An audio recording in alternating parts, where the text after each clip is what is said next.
नमस्कार. महाराष्ट्रातील विविध क्षेत्रातील बातम्या झटपट आपल्या मोबाईलवर पाहण्यासाठी लगेचच सबस्क्राइब करा राष्ट्रशक्ती लाईव्ह न्यूज आणि सोबत बेल आयकॉन प्रेस करायला विसरू नका.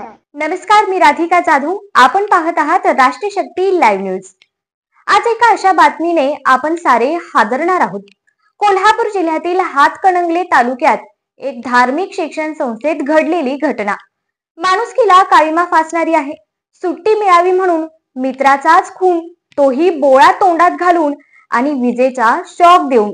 होय, हे ऐकून आपणही सुन्न होतोय. बिहार मधील अवघ्या 11 वर्षांच्या फैजान नजीम या विद्यार्थ्याचा त्याच्या सहकार्याने खून केला. आरोपीही अल्पवयीनच, पण त्याचं कृत्य काळीज हलवून टाकणार आहे. ही घटना घडलीये हातकणंगले तालुक्यातील आळते इथं एका मदरशा प्रकारच्या धार्मिक शिक्षण संस्थेत, जिथे 60हून अधिक विद्यार्थी राहतात, शिक्षण घेतात. मात्र रविवारी मध्यरात्री झोपेत असलेल्या फैजानच्या तोंडात बोळा आणि इलेक्ट्रिक शॉक देऊन त्याचा क्रूरपणे खून करण्यात आला.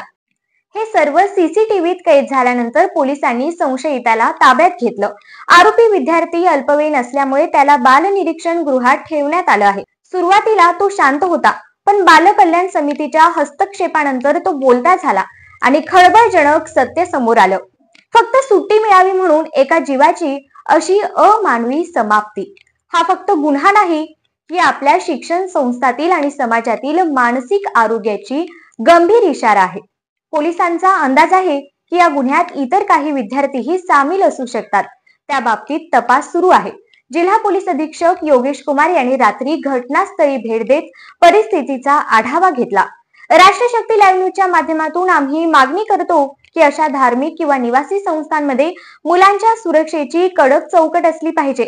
मानसिक आरोग्य तपासणी आणि निगराणीही आवश्यक आहे. मी राधिका जाधव या धक्कादायक बातमीसह आजचा दिवस अंतर्मुख करणारा आहे.